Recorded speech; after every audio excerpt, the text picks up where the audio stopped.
สบายดีทุกคนมื้อนี้ก็คือจะมารีวิวเฮ็ดเวียกก่อนเข้าในเมืองให้ทุกคนเบิ่งเด้อก็คือมื้อนี้จอยอยู่ในเถียงนาก่อนจอยสิเข้าไปในเมืองหรือว่าก่อนจอยสิไปประเทศไทยเพื่อไปเวียกนู่นนี่นั่นเล็กๆน้อยๆจอยก็ต้องกวาดอ้อมเถียงนาก่อนแบบนี้นะเพราะว่ามันเปื้อนแรงก่อนไปเราก็จะกวาดเผื่ออยากให้เห็นว่าตอนเรากลับมามันสิสะอาดบ่หรือว่ามันสิเปื้อนบ่ ก็เลยต้องมากวาดเอาเถียงนาก่อนทุกคนเพราะว่าเรื่องชีวิตประจำวันของจอยปกติตื่นเช้ามาคันว่าฝนบ่ตกนี่คันเฮาแบบว่างเฮาหมั่นเนี่ยก็คือจะมากวาดอ้อมเถียงนาบ่อนอยู่บ่อนกินของเฮาอยู่แล้วนะทุกคน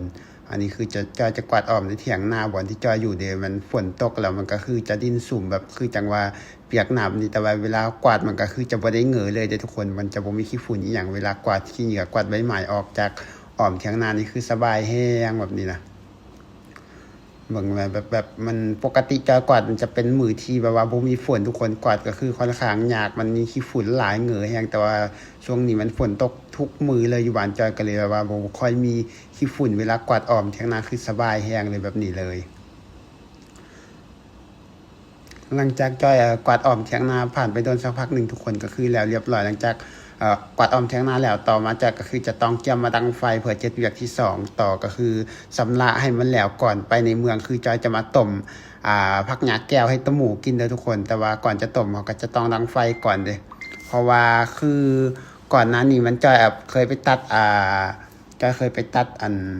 ผักหญ้าแก้วมาไว้อยู่แล้วนะแต่ว่าจอยว่าสิต้มให้ตะหมูแต่ว่าจอยบ่ได้ต้มจักเทื่อเพราะว่าต้มแต่ครั้งแรกแล้วก็คือครั้งที่2มันบ่ทันได้ต้มแต่ว่ามื้อนี้มันก่อนสิไปในเมืองก็เลยต้องสะสาง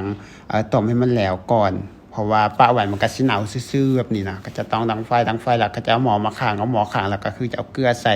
หลังจากเอาเกลือใส่แล้วก็จะต้องมาตัดผักหญ้าแก้วที่เอาเกี่ยมจะต้มเด้อทุกคนผักหญ้าแก้วก็คือเริ่ม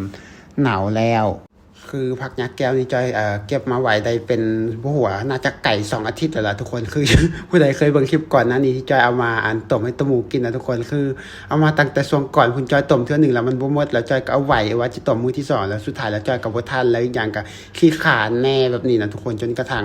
มื้อนี้เป็นมื้อที่เอาเกี่ยมจะเข้าในเมืองแล้วเกี่ยมจะต้องเดินทางแล้วก็เลยหยิบมาต้มไว้เพราะว่าปะไว้ก็คือจะถิ่มซื่อๆบ่มีผู้ใดต้มเพราะว่าพ่อแม่ของจอยเขาเจ้าก็บ่ทันคือกันเขาก็ต้องฝ้าวไปเวียกของเขาในแต่ละมื้อ ส่วนจอยเองก็คือต้องเฮ็ดเวียกมื้อสุดท้ายเกียมเดินทางแบบนี้นะก็คือฝ่าวจะ